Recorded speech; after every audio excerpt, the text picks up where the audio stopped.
Hello दोस्तों, कैसे हैं आप सभी। मैं ज्योति आप सभी का स्वागत करती हूं और मैं पढ़ाऊंगी आपको उत्तराखंड। और उत्तराखंड में आज हम अपना पहला टॉपिक पढ़ रहे हैं जिसका नाम है राजकीय प्रतीक या स्टेट सिंबल। बहुत सिंपल सा टॉपिक है लेकिन बहुत इंपॉर्टेंट टॉपिक है। तो स्टार्ट देखो, जब हमारा राज्य बना हमारा 9 नवंबर 2000 को हमारे राज्य का गठन हुआ।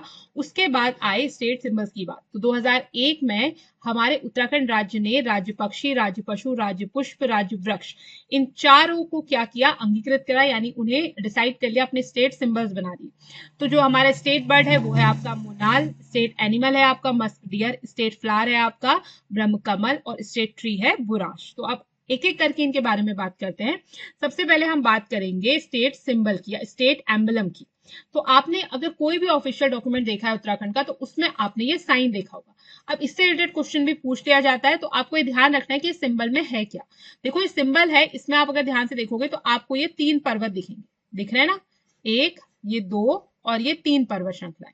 3 पर्वत श्रृंखलाओं में जो आपकी मिडिल वाली पर्वत श्रृंखला है वो थोड़ी सी ऊंची है और उसमें आपका क्या है, उसमें आपको ये अशोक की लाट देखने को मिलेगी। ये आपको अशोका पिलर देखने को मिलेगा जिसके नीचे क्या लिखा है, जिसके नीचे लिखा है सत्यमेव जयते। ठीक है, ये ध्यान रखना है।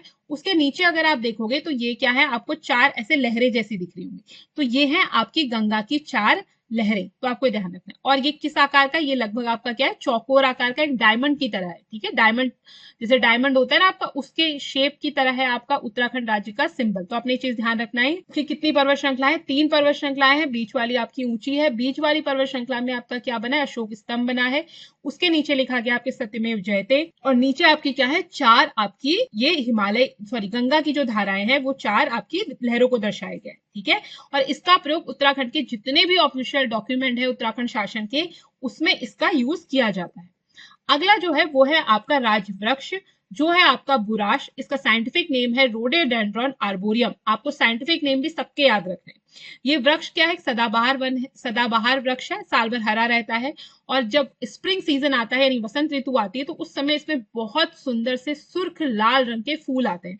बहुत सुंदर ये फूल होते हैं। ये अगर आपने देखे भी होंगे तो ये बहुत सुंदर होते हैं। इन फूलों से क्या बनता है, इन फूलों से जूस भी बनता है। और ये फूल हार्ट डिजीज में भी बहुत ज्यादा उपयोगी होते हैं। ठीक है, और इसका जूस ठंडा होता है तो गर्मियों में पिया जाता है। बेहद लाभप्रद होता है, आपकी हेल्थ के लिए बहुत ज्यादा बेनिफिशियल है। ये जो रोडेडेंड्रॉन शब्द है, ये रोडेडेंड्रॉन शब्द आया है आपका ग्रीक भाषा से।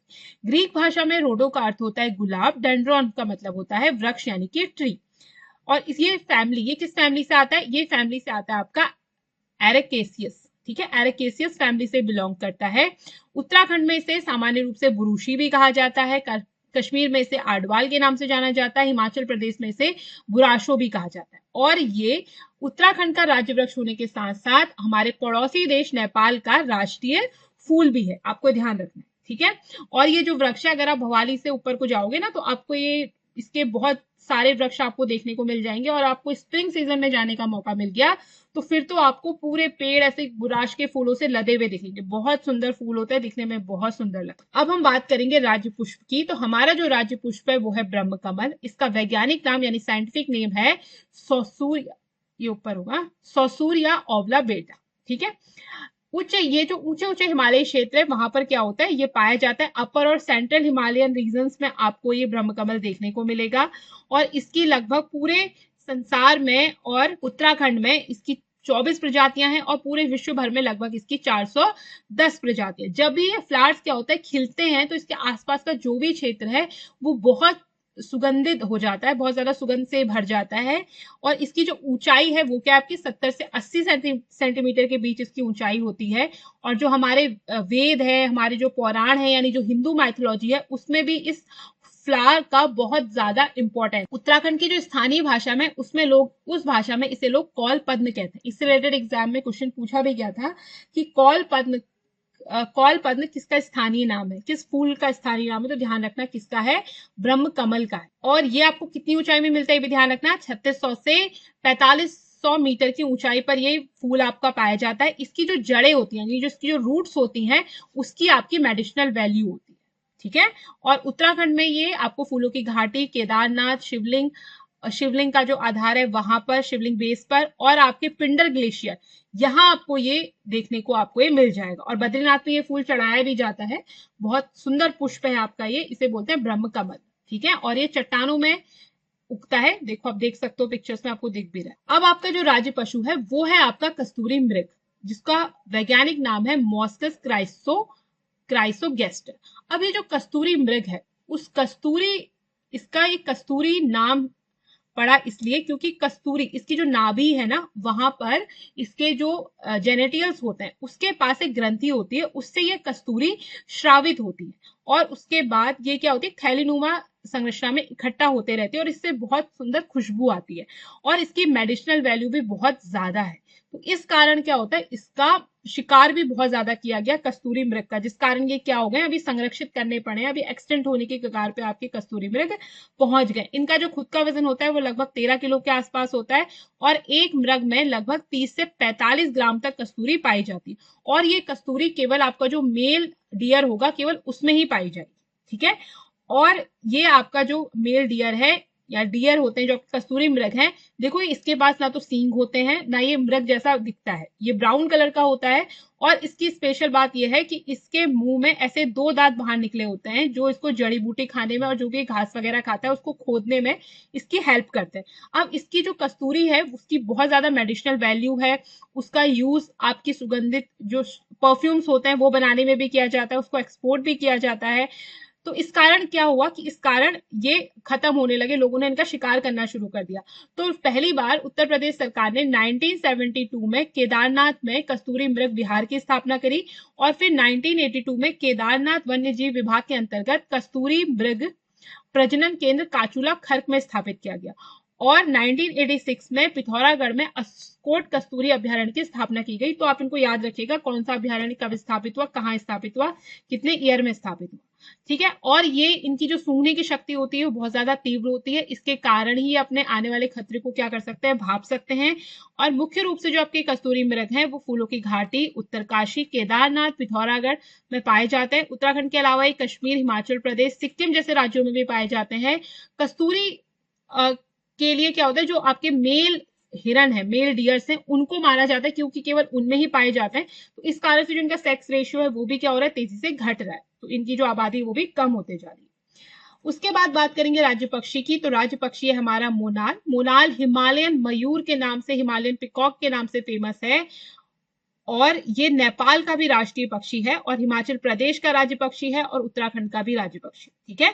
ये 2300 से 5000 मीटर तक ऊंचे घने जंगलों में पाया जाता है, दिखने में बहुत सुंदर होता है और ये पूरे विश्व के सुंदर पक्षियों में से एक है। देख लो आप कितना सुंदर है, बिल्कुल मयूर जैसा ही है। इसका जो वैज्ञानिक नाम है वो है आपका लोफोफोरस इम्पेजिनस और ये पक्षी आपको असम की उत्तर पूर्व की पहाड़ियों में भी देखने को मिल जाएगा। जो लोकल लैंग्वेजेस है उसमें इसे मन्याल, मान्याल या मोनाल कहकर बुलाया जाता है। इसके सिर पर एक मोर मुकुट होता है, ये जैसे मोर पे होता है ना मुकुट आपके, ये मोर मुकुट होता है और जो मेल होता है वो ज्यादा सुंदर होता है। उसके बाद है अगला आपका स्टेट बटरफ्लाई की बात करते हैं। तो स्टेट बटरफ्लाई जो सबसे पहली बार 2015 में महाराष्ट्र ने ब्लू मॉर्मन को राज्य तितली घोषित किया था। उसके बाद 2016 में उत्तराखंड ने इस कॉमन पिकॉक को, कॉमन पिकॉक नाम की तितली है जिसको अपना राज्य तितली घोषित करा और इसका जो साइंटिफिक नेम है वो है आपका पेपिलियो बियोनोर और ये भी ऐसे देखो मोर के जैसी दिख रही है, यानी मोर के जैसी कलरफुल है और ये हिमालय की तलहटी में पाई जाती है, यानी जो उसका बेस है हिमालय की तलहटी का 2100 मीटर तक वहां पे पाई जाती है, उसके फुट हिल्स पे, और इसका जो साइज है वो 90 to 130 mm के बीच में होता है। अब एक बार और रिवाइज कर लेते हैं। राज्य चिन्ह क्या आपका, अशोक स्तंभ के नीचे 3 पर्वत श्रृंखलाएं जिसके नीचे क्या होती है, 4 आपकी गंगा की धाराएं, ठीक है, याद रखना। राज्य पशु आपका क्या है, कस्तूरी मृग है। राज्य भाषा हिंदी, पहली लैंग्वेज हमारी ऑफिशियल लैंग्वेज क्या है, स्टेट लैंग्वेज क्या है, सॉरी हिंदी है। दूसरी आपकी स्टेट लैंग्वेज क्या है, संस्कृत है। राज्य पुष्प है आपका ब्रह्मकमल। राज्य वृक्ष है आपका बुराश। राज्य पक्षी मोनाल। राज्य के वाद्य यंत्र भी पूछा गया है, तो राज्य की वाद्य यंत्र है आपका ढोल। इस वाद्य यंत्र को 2015 में राज्य वाद्य घोषित किया गया था। ढोल एक बहुत प्राचीन वाद्य यंत्र है और उत्तराखंड की संस्कृति का, यहाँ के लोकगीतों का एक बहुत महत्वपूर्ण हिस्सा है।